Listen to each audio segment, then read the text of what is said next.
বিদেশ যাব না। তারপরেও ভাগ্য লেগে গেছে ইউরোপ। পরবর্তীতে চিন্তা ভাবনা করে দেখলাম, না ঠিক আছে, ইউরোপের মতো জায়গা এখানে তো যাওয়াই একটা কল্পনার বিষয়। তো দোকানপাট যা কিছু ছিল সব কিছু বিচার বিক্রি টিক্রি করে দিয়ে তারপরে চলে আসলাম। তো যাই হোক, আসার পরে খুবই ভালোই দিন কেটেছে।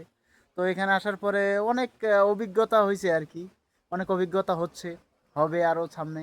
তো একটা জিনিস ভেবে দেখলাম যে বিদেশ এমন একটা জায়গা, এই জায়গা খুবই মারাত্মক। তার কারণ এখানে একবার যে পা রাখছে বিদেশের মাটিতে, সে আর হয়তোবা দেশে কখনো গিয়ে থাকতে পারবে বলে মনে হয় না।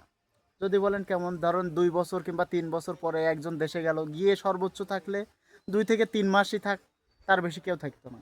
ঠিক আছে, পরে তার আশাই লাগবে। আবার অনেকে চিন্তা ভাবনা করে যে 5 বছরে 50 লাখ টাকা কামাবো, কামায়ে দেশে গিয়ে 20 লাখ টাকা দিয়ে একটা বিজনেস খুলবো, 10 লাখ টাকা ব্যাংকে রাখবো, 10 লাখ টাকা গরু ছাগল কিনবো, হাঁস মুরগি কিনবো, বাস বিন্দাসে দিন কেটে যাবে। কিন্তু এই যে মাসে মাসে 1 লাখ টাকা কামাই করেও বছর শেষে হোক কিংবা 2 বছর 5 বছর পরে তার কাছে যে খোঁজ নিয়ে দেখেন, সে 10 টাকাও তার পকেটে থাকে কিনা, এটা থাকাটা অসম্ভব।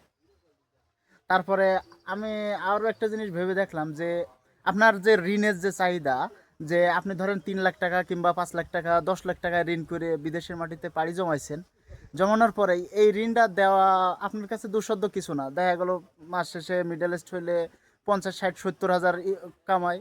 আর যদি ইউরোপের বুকে থাকে, তাহলে দেখা গেল পার মান্থ 1 লাখ টাকা করে ধরলাম। তো 10 লাখ টাকা খরচ করে আসলে 10 মাসে অর্থাৎ 1 বছরে শোধ করে দেওয়া সম্ভব। কিন্তু এটা কখনোই সম্ভব না। আগে যে 10 লাখ টাকা ছিল, সেই 10 লাখ টাকার ঋণ শোধ হয়েও দেখা গেল যে প্রতি মাসে আরও 20 20 লাখ টাকা 30 লাখ টাকা এমনি দেখবেন যে বছর শেষে আরও ঋণ হয়ে গেছেন। তার কারণ যার যেমন আয়, তার তার থেকে বেশি ব্যয়, এটাও বোঝা যাচ্ছে। তো দেখা গেল আগে যারা সংসার প্রতি খরচ হইতো, দেশে থাকতে হয়তো বা 10,000 15,000 20,000, কিন্তু যখন ইউরোপে আসা হয়েছে তখন দেখা গেল যে আপনার 20,000-এ কোনো ব্যাপার না। 1 লাখ 2 লাখ টাকা এটা কোনো বিষয় না, মেটারই না। ঠিক আছে, আগে 10,000 টাকায় সংসার চললে এখন 20,000 টাকায় সংসার চলে না। এর নাম হলো ইউরোপের বিদেশ। আর তাছাড়াও ও সংসার যাদের আছে, বিশেষ করে যাদের বউ বাচ্চা আছে, আর বাড়ির যে ফ্যামিলি টেনশন, সেটা তো থাকবেই। ঠিক আছে, আচ্ছা, তার পাশাপাশি আরেকটা জিনিস আমি দেখছি যে বিদেশের মাটিতে যত মানুষ মারা গেছে, তার মধ্যে অধিকাংশ কিন্তু আপনার মারা গেছে হার্ট অ্যাটাক কিংবা মাথা টেনশন করে, হার্ট ব্লক হয়ে, এই টেনশন করেই। ঠিক আছে, তাছাড়া অধিকাংশ লোক কিন্তু এই সিস্টেমে মারা গেছে। তাছাড়া রোগ শোকে খুবই কম, অ্যাক্সিডেন্টে খুবই কম লোক মারা গেছে। তো যাই হোক, বিদেশে আছি, সবাই দোয়া করবেন, সুস্থ থাকবেন।